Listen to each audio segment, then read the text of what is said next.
Bonjour, comme vous l'avez sans doute remarqué, l'application document a été complètement revue en Odoo 18 et aujourd'hui nous allons voir comment dans cette nouvelle application document on va pouvoir envoyer un document dans un journal spécifique en comptabilité.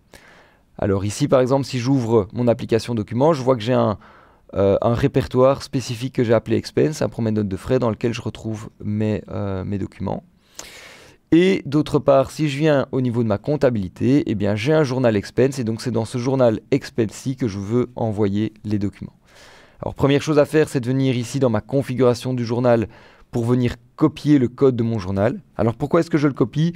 Simplement parce que dans mon action serveur, j'ai la case qui est très importante et donc minuscules, majuscules vont avoir leur importance, d'où le fait de copier pour être sûr d'avoir le bon code.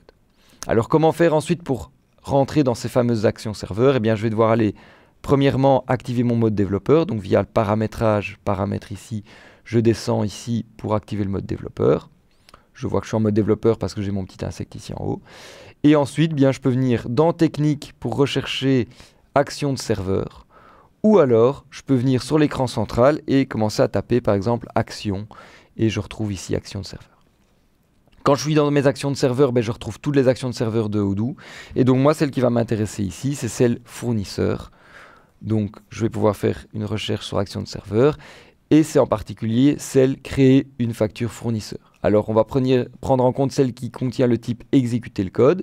Mais dans Odoo, comme un petit peu partout, je ne vais pas aller renommer et modifier une action existante. Je vais plutôt préférer la dupliquer. Comme ça, je garde bien celle d'origine. Et donc ici, j'en ai une nouvelle et celle-ci, je vais pouvoir... alors, je vais plutôt prendre celle qui porte le nom copie. Et donc ici, je vais changer en mettant créer une expense. Ensuite, eh bien, ce qui va être important, et pour ça je vais agrandir un petit peu ma fenêtre, c'est de venir changer le spécifique journal code pour venir indiquer le code de mon journal. Et alors, ce qui est important, c'est de venir mettre un double quote, donc les guillemets, les doubles guillemets. Et donc c'est ici, oula, j'ai été un coup trop loin, je vais venir copier le fameux code de journal que j'ai pris tout de suite. Ensuite, bien, je vais pouvoir créer une action contextuelle. Alors je vois ici qu'elle est déjà créée. Et donc, je vais pouvoir la retrouver dans mon application document. Alors ici, je reviens au niveau de mon application document.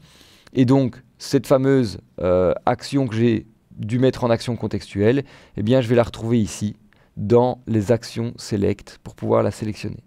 Et donc ici, j'ai bien créé une expense que je vais pouvoir ajouter. Et lorsque maintenant, je choisis mon document, je peux venir cliquer sur créer une expense.